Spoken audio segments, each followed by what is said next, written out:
I really don't like Royal Caribbean shore excursions. Actually, it's not so much that I don't like the shore excursions as much as I really don't like how long it takes to actually get the tour going. During our Monday YouTube live that I was doing, there was a question that came up, and I forget what it was, but my answer was something that maybe I didn't like about Royal Caribbean. And I talked about shore excursions. And I mentioned that I was recently in Alaska and we were doing a tour through Royal Caribbean. And I remember telling my wife for the umpteenth time, never let me book another Royal Caribbean shore excursion. And my problem with them isn't the tours. Like, usually the tours I book are interesting, they're fun. But what I hate about it is the hurry up and wait, and there's a lot of waiting when it comes to Royal Caribbean shore excursions, especially in the first hour, let's say. So in Alaska, we were in Juneau, and we had a Jeep tour, pretty straightforward kind of thing. But they had us coming to the theater at whatever time it was. I don't remember what time it was. We had to report to the theater at this time. Now, that time, when that time came around, it was time to go to the theater, our ship wasn't even docked yet. We were still docking in Juneau. And this exemplified the problem I have with Royal Caribbean tours. And this is really cruise line tours in general, is that they make you get there so early to sit around and do absolutely nothing. And the problem I have is that it just becomes so tiresome and it takes literally the wind out of your sails. Like, you just feel like you're just like, what's the point of this? Can I cancel? Like, if they gave me the option within 15 minutes of being in that theater of canceling for a full refund, just like, undo, right? I would have been like, yep, take it. I'm gone. Like, it just bothers me to no end how much there is. Now, the reason, and I was thinking about this when I was sitting there, is like, well, obviously, I understand why. While I am responsible and am showing up on time when I'm supposed to show up and blah, blah, blah, other people aren't like that. If you tell people the real time to meet, people are going to be late. Things happen. You forget your CPAS card, you have to go to the bathroom, you forgot something else in the cabin, whatever, you lose track of time. I mean, part of the reason why Royal Caribbean requires you to arrive to the theater so much earlier than you really need to arrive is because, of course, they're accounting for that. They know their audience, and people are notoriously poor time planners. So I'm going to guess arbitrarily half an hour before you really need to go, they do that. Now, to some extent, in some places, there's a little more ambiguity. Like, how soon can the ship be cleared?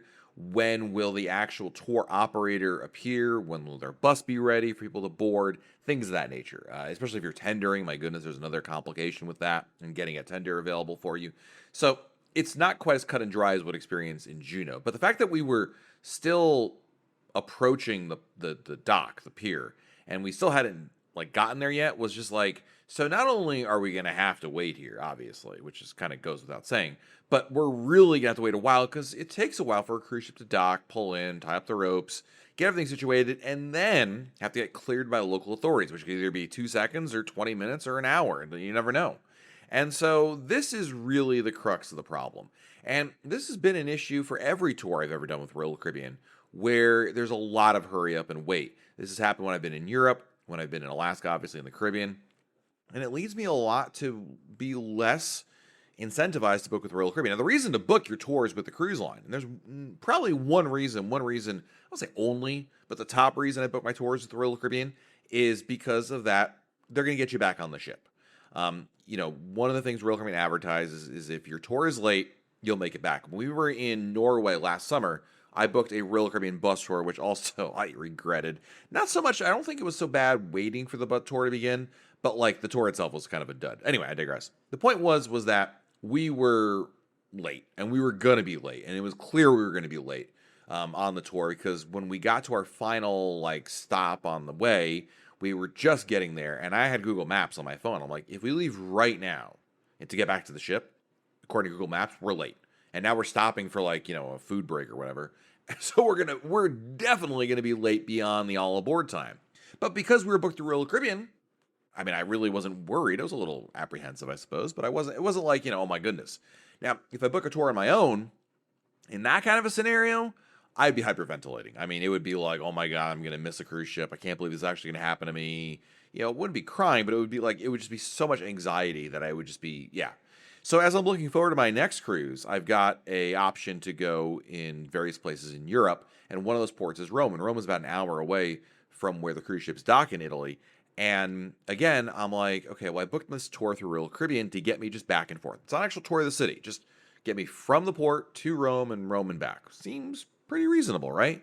But there's already two problems with this. One is I know I'm going to end up in this theater sitting around waiting for half an hour, and then they'll finally call our group and we'll be able to go and get off. Meanwhile, I would be sitting there and thinking, if I just gotten off the ship and gone on my own, I could have probably already been on the train to get over there. These are the kind of thoughts I think about. Now, I'm in a bit of a different situation that I'm a fairly adept traveler. I'm not new to this kind of stuff. I have a lot of experience going in and out of ports. So perhaps my experience and my approach would be different than someone who's brand new. I know that certainly the first time I went to Europe, I was very nervous about getting off the ship in terms of just like knowing where to go, what to do, and whatnot. Having done it now a number of times, I feel far less apprehension. In Alaska, my goodness, Alaska, in many cases, like Juneau, you can't actually get anywhere from like you're not landlocked, but you're like there's no highways that connect out to the outside world, so you can only go so far. And it's a lot easier if you're not venturing that far from the cruise ship. So there's that aspect to it. The getting back to the ship is always the biggest challenge. I think it's always the biggest fear, I should say. And for me, I mitigate that by simply saying, okay, well, I'm going to plan to be back to the cruise ship like 2 hours before all aboard time. That way, even if I'm an hour late, I still have an hour to go. The problem with that is you lose out on a lot of time that you could have otherwise been using. Because, when I get back to the ship and I'm like, 2 hours, I could have had more time to do whatever, right? And if there's a travel time involved, including here in Rome as an example, you're losing out on. It becomes a situation where are you spending more time traveling than actually enjoying what you're supposed to do there? You know what I mean? That's the kind of issue. Anyway, that's one aspect of it as well. The other thing is, of course, in many cases, you can book independent tours on your own, not through the cruise line, and achieve very similar, if not identical, tours. So, and these tour companies, by the way, they know their audience. They cater and sell to cruise ship passengers. They know that cruise ship passengers want to get back by a certain time, and they have no room for error when it comes to that. So, they're going to do their best to do that, and they'll do the same thing I would do, which is just get you back whole lot earlier than you need to be, and it's pretty much straightforward from there. But not only that, it could save you some money. So there's always that advantage of it. But in some places, when I have a far distance to go, like in Rome as an example, I get a little apprehensive. Now, to be clear, as of right now, I still have the tour booked through Royal, but I'm very much leaning towards simply booking it on my own. That's always something that I'm like just canceling the tour through Royal and just booking a train ticket. Now, I kind of struck out with this a little bit when I was visiting on Legend of the Seas. We were in La Spezia, and we said, okay, we're just going to go to Pisa, Italy, take a tour and on our own, take the train. It's pretty simple. There's like trains every hour. It'll be no problem at all. Great. So I'm on the tender getting over to going over to the mainland. And I look at the train app, and yeah, all the trains are sold out until 1 o'clock in the afternoon. And at that point, there's no point in going because we'd be out of luck. We'd have to turn around almost immediately. And now this is, of course, more on me for not, doing any kind of advanced planning. But this is the other issue, which is that, if I go on my own, great. But now I'm trying to handicap what time can I get off the ship and make the first available train, bus, whatever, right? Because you don't want to be sitting around doing nothing and then be like, well, I should have just booked a Royal Caribbean tour. I could have done the same thing. You want to maximize your time. And that requires a little more finesse, a little more pre-planning, researching what others have found in terms of their disembarkation times and actual times they can actually get off the ship and, trying to play that game. Also booking probably refundable tickets. So that way you could, on the fly, open the app, change your reservation, and switch to something else. Pay a little bit more, obviously, for it. But that's another option as well. Ultimately, my thing is, how does Royal Caribbean fix their tours, though? And that I'm not sure on, because this is the name of the problem is when you're dealing with the general public, people are notoriously late. Now, I'd argue that if you're like, a Viator or something like that who runs their independent tours, and you don't require people to show up, an hour ahead of time, they show up. I mean, you do get no-shows. You do have to deal with that kind of an issue where people either completely don't show or they show up so late that the tour already started and they missed out on it.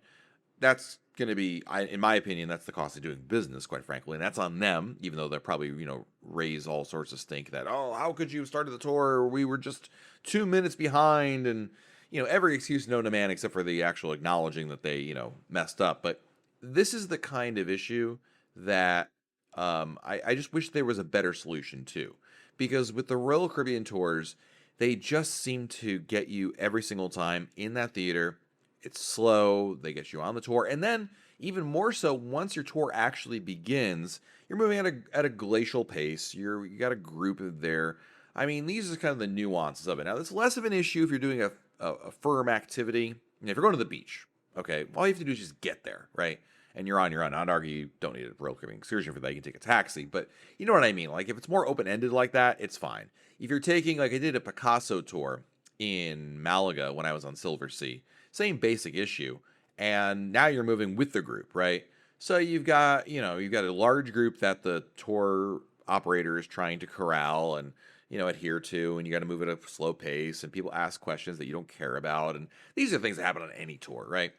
But really, I do think twice about booking tours through the cruise line because my time is very valuable, not because I'm special or more important than anybody else here. I'm talking like your time in port in these places you're visiting, whether it's Alaska, whether it's Europe, whether it's the Caribbean. You only have a certain amount of hours. It's not like you're here all day. If you're here all day, knock yourself out. Do whatever you need to do. But we only have a limited amount of time, and I would rather spend, number one, I don't want to be spending it in a theater sitting around waiting. And number two, I want to maximize every time I have. So that's kind of why I think about my shore excursions differently now, especially through Royal Caribbean, than I would in the past. But the other side of that is that what happened to me in La Spezia trying to get to Pisa, I didn't. I had to give up on those plans. So it requires planning. Winging it is great until it doesn't work out. And you need to have some kind of a plan ahead of time. But probably there'll be less wasted time overall than if you booked it, obviously, through the cruise line and went that route. So we'll see what happens. Again, as the recording, I think I'm going to change it. I'm pretty sure for Rome, I'll change my tour and cancel and go on my own. But I'll admit to all of you that it's kind of the thing that you think more about. And the more you do these kinds of tours through the cruise line, the more you just kind of rub your face and think to yourself, oh, yeah, I should have just changed it. Well, friends, time to answer listener emails. It's the part of the episode where I answer emails you've sent me. Our first email is from Craig Hart. As I'm getting ever so closer to Pinnacle and often sailing on the 3 and 4 night sailings where there is not a top tier event, would the celebration happen on the following cruise that has a top tier, or is it a hard stop on the next sailing? Once we get to the 2028 group cruises and dates for those, I can plan for it to happen on that sailing. Hint, hint, nudge, nudge. Thank you, Greg, for the email. And the answer is yeah, you get to do it on the next available sailing that has a top tier event. When you're turning Pinnacle, you do have a little flexibility with that. I'm not sure how many you can put it off, Craig, but I know for a fact people who actually go on a 7-night cruise and are going to turn Pinnacle technically on that sailing can opt to delay it to a different sailing, the next one they're going on, because it's more significant of a ship, more friends on board, whatever the case may be. So the good news is that you can. If you're going to hit it on a November sailing, we want to save it for 4 sailings from now in March. I'm not sure that'll be possible. Again, with all things you could ask, but there is a little bit of flexibility with that. Our next email is from Melody. I'm a Diamond member on Royal Caribbean and have only been to Coco Cay many times. The last time we were there, the water level at Hideaway Beach was low. It was murky, and it had fish that bumped you in the legs constantly. Okay, right there. I'm not going in that water. Anyway, have you heard any other complaints about this? I'm wondering if it's still worth booking because the fish were horrible and turned into a horrible experience, which is a shame because it's my favorite area to swim when it first opened. So I have to say, this is the first time I've ever heard of it. At first, I was like, oh, okay, low tide, right? It's low tide. The fish thing, I have never heard of. In Coco Cay, the fish are usually those little, those almost translucent fish. They're very small. There are a lot of them, like minnows, I guess is what we call them, right? But the second you get almost near them, they always scurry away. I've never heard of being, you said attacked. I think you mean bump, just run into you. I have never heard of that. Now, to be clear, Melody, I hate fish. I love eating them. But in the water, I don't want any fish touching me. I don't want to touch them. That's why I don't do fishing. I hate this stuff. So, suffice to say, I'd be very keen on listening for those kinds of things. And honestly, this is the first email I've ever heard about this. My only thought is if you were there during low tide, less water, ships, fish got to go somewhere, that kind of thing. I don't know, but honestly, it's the first time I've ever heard of it. Next email is from Brian. Hey, Matt. Since the new Discovery class destinations are going to be Asia, Europe, and Alaska, which is fantastic news, what does the future hold for Tampa?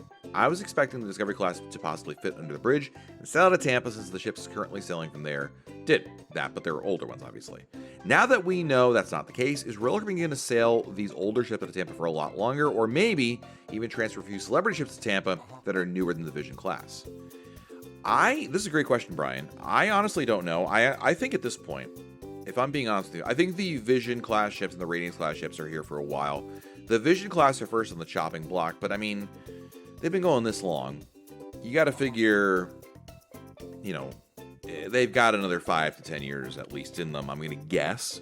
But let's assume, I think that Royal Caribbean honestly is just going to abandon that market. And Baltimore too, when it comes to ships. If they have to sell the ship, not have to, if they choose to sell the ship for whatever reason, and they can't get something else. I mean, you still have the Radiance class ships, at least for Tampa.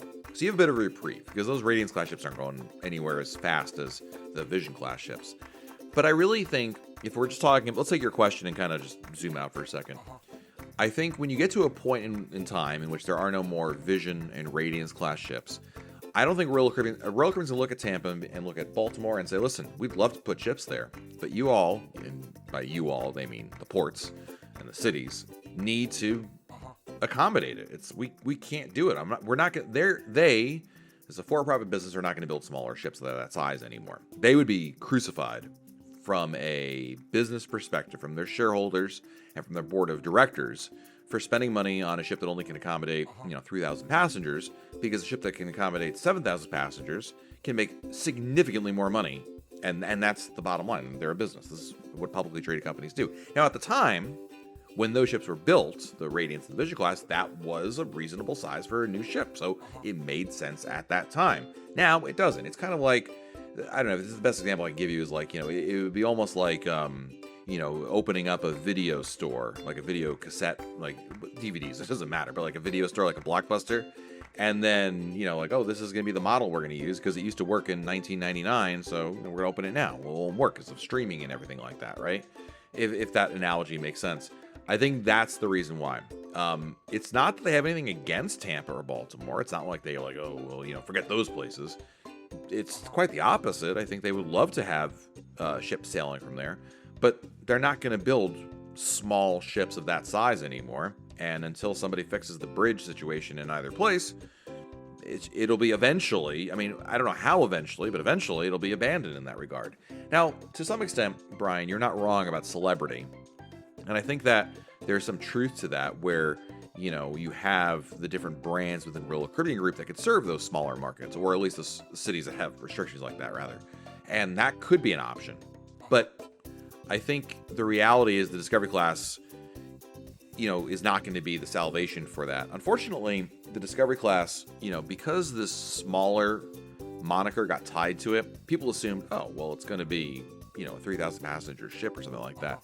And that obviously it's just all about assumptions, right? And this is Royal Caribbean's own fault to some extent for, the information got leaked out there. They kind of talked about it, hinted about it being smaller.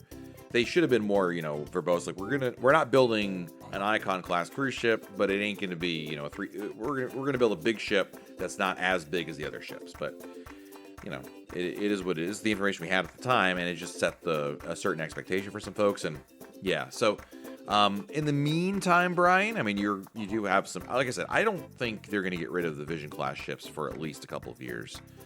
If it would be, I'll go on record here. We're in 2026. I think there will still be Vision class ships sailing in 5 years from now, 2031. I just don't see it changing that quickly, especially considering that you can already book cruises on them in 2028. So we're only talking about, 3 more years beyond that. Again, things can change. And to be fair, to be clear on this, by the way, when Royal Caribbean sold, I was actually reading this the other day, when Royal Caribbean sold the original Legend of the Seas, they actually ended up canceling a bunch of sailings they had scheduled on it. So having scheduled sailings probably means not that much. But yeah, anyway, I digress. Next email is from Joe. Hi, Matt. My name is Joe from Arvada, Colorado. Longtime listener, huge fan. Your content has assisted in my family's cruising addictions. We've gone from a cruise every 5 or so years to now 3 years in a row. My kids may be obsessed even more than me. Thanks for all the help. I have a couple of itinerary-based questions. My family consists of my wife, and 4 boys ages 9 to 15. For my Symphony of the Seas cruise in August this year, our first stop is Costa Maya. As we're in port for a short period of time, is there any reason for us to get off the ship and explore the tourist trap stuff at port? My thought was to enjoy the ship with less people. Curious on your thoughts. And P.S. will be going to Paradise Beach and Cozumel, based on your recommendations. Yeah, Costa Maya gets the short end of the stick with the ship time, with the port times, and so if you're only there for like not 7 to 1 or something like that, yeah, just stay on board the ship and enjoy the ship. If your choice is staying on the ship or going to the tourist trap cruise port, the ship wins every time. The cruise port in Costa Maya is nice, but it's nothing special. So I would definitely say stay on the ship. Number 2, for the Star of the Seas in June of 2027, our stop in St. Thomas is short again, 12:30 to 7. Any recommendations for this port? I've been here in the past. My wife and I want to do some shopping in town. Again, we may plan to stay on board due to the massive amount of activities on Star of the Seas. My favorite thing to do in St. Thomas is to go to St. John. You would actually, even though I just did a whole podcast about how I hate Royal Caribbean shore excursions, I would say it's best to do this kind of a tour through Royal Caribbean, where you go to St. John there. The reason being, there's too many logistics involved, from getting from ship to tender, back to the beach and back and forth. It's just easier with a cruise excursion. I'll be honest, and less risks involved. So St. John has been my go-to thing, but I booked it through Royal Caribbean. I used to do it on my own, and I actually ran into some problems getting to where I wanted to be because the taxis there were terrible. So yeah, I probably book it through Royal Caribbean, but St. John is what I'd recommend doing there. For the St. Martin stop, in the past, about 12 years ago, we were there and took a water taxi right at the port to a beach close to the ship and had an amazing time. Are the water taxis still a thing there? Yes, it's still there. When you go through the port in St. Martin, if you bear to your left, you'll see them over there. So there you go, Joe. Thanks for the email. Appreciate it. Next email is from JC. Hi, Matt. Your opinion, please. I need to find a job, but if that doesn't happen, I'll last minute the Legend of the Seas for the October 14-night transatlantic and perhaps the 7-night cruise prior the week before. Number 1, do you ever see prices drop after the 90-day final payment date? Is there a good way to monitor how many cabins are left on a sailing? And is there a good price checker online that does cruise ship cabins? Many thanks. Good question. So the easy one is the first question. Do you ever see prices drop after 90 days final payment date? Sometimes, yes. I would say it's like 60-40 chance, JC. It really requires you to check it like at 91, 90, and 89 because, when the inventory comes back in, it can change. Now, you're talking about Legend of this. Now, the transatlantic is a little bit different because there's a lot less demand for a transatlantic. And also, even that 7-night beforehand, you're talking about October, or late September. That's the off season or the shoulder season, I should say, for Europe. So again, demand is less. Not exactly we're talking, like if you were talking about, Christmas week, on Icon of the Seas, I would say fat chance. Nothing's going to change there. So you might have a better chance than that. And so it's probably worth, you're not that far away from it. So you may as well just wait for that 90-day mark and see what happens. But when it comes to this kind of a game, you got to go into it understanding that it may not work out, right? Have I seen it? Yes. Does it always happen? No. But it's not the worst strategy considering you're pretty much right where we are today. You're too close in to take advantage of the book it early strategy, but you're also not close enough for the last minute thing. So I'd wait for 90 days. As for monitoring cabins, not really. The best thing you can do is just do mock bookings. Open up the Royal Caribbean website in incognito window, pretend to book it, see what you see there. As far as I know, other than travel agents, I believe can see in the back end how many cabins are left in a particular category. But honestly, the only thing you can really do is you do a mock booking. You go through it and you say, okay, I want a category, a balcony cabin, whatever. And then it'll show you. You can kind of do a quick mental count, it looks like there's 10 of them. Okay, cool, right? And doing it that way. As for price checking websites, there are some that exist. They don't work. None of them work the way I want them to work. A lot of them will do this. They will say, okay, you want to check if there's a price drop on a balcony. Great. Okay, we'll do that for you. The problem is they don't distinguish between a Central Park balcony, an ocean view balcony, or an infinite view balcony, and you know what I mean? There's too many nuanced differences in room categories that it's not as useful as you might think. The good news for you is you're not just looking blindly for cruises. You're looking at these legend sailings. So, it's easy to do the mock bookings and kind of keep track of that. But I would honestly make it part of your daily routine, Prices can change at any time, so it's not like you can, say, oh, if I check at 9 a.m., that's it, I'm done for the day. It won't ever change. It very much could change beyond that, but, it's one of those things where you have to be vigilant about checking. Next email is from Sean. I was wondering if you could talk of any major cruise lines departing from Belfast, Northern Ireland in the coming years. Belfast is currently going through a massive revamp for larger cruise ships, but after contacting several companies in Royal Caribbean, I haven't heard if they'll be departing from there. We have Royal Caribbean and other big lines stopping here for the day, but they aren't taking passengers as a departure. Just wondering if you heard anything. Love your videos. Sean, I highly doubt it, and I'm going to tell you why. This is more about logistics than anything else. And again, I don't pretend to know the UK travel market and the Irish travel market, extremely well. But I'm going to be willing to bet that there'll be a lot more people that can get to London than Belfast. And that's really where it's at. It's the same reason, Sean, Royal Caribbean offers cruises out of the New York City area and not Philadelphia or other nearby cities, because those are big cities too, just like Belfast is a big city as well. It's not that Belfast isn't a big city. There are bigger cities, and it's easier. There's more flights. It's just, logistically speaking, Southampton just works better. Not to mention the fact that even though they are, as you're saying, improving the terminal there, to embark, you need a massive amount of potential customers. And I'm not sure that Ireland and Northern Ireland necessarily fits that bill, especially considering how easy it is for you all to hop on an airplane, fly over to London, or even Southampton for that matter, and then get on a ship there. So it's like, why reinvent the wheel? Unless there's a significant value. In other ports we've seen around the world, things change. As an example, Galveston, Texas used to be kind of like, oh, we got cruises out of there too. And now it's a major one where the Icon class ships are sailing out of. So things can change, but I'd argue also the population of Texas is pretty darn big. And also, it's not only pretty darn big, but also pretty darn big without another major cruise port nearby. And that's the other issue. There's a lot of logistics involved with that. And I wish I could give you more hope and be like, yeah, absolutely. No, I don't think it's going to happen. So I hate to be the bearer of bad news. And our last email today is from Greg. Hey, Matt, I'm so glad I found your YouTube channel, which led me to your podcast and blog. You do a great job. My question is, what are the best ways or tricks to get the bonus points for Crown and Anchor Society? I'm aware of the solo or suite bookings that get you 2 points per night, but do they have a certain booking bonus or anything else? There is no way we'll catch up to our friends otherwise. Nope, best you can do, Greg, is book yourself alone in a suite, a junior suite. If you do that, you'll get 3 points per night. 3 points per night is the most you can do, other than 3 points per night, and then booking long sailings. That's the other thing, is to book, transatlantics, trans-Pacifics. If you book a cruise that's, 15 nights, triple points, you're getting 45 points. That's going to move the needle a lot quicker. So it requires either time or money or both, because you need to book also as yourself solo in a suite. For junior suites, it's not usually terribly expensive, more expensive to do that, especially if you're willing to go on like a transatlantic, which has a lot less demand than a regular sailing. So it can be a really good strategy, but that's the only ones out there. You do get points if you booked a land tour in Alaska.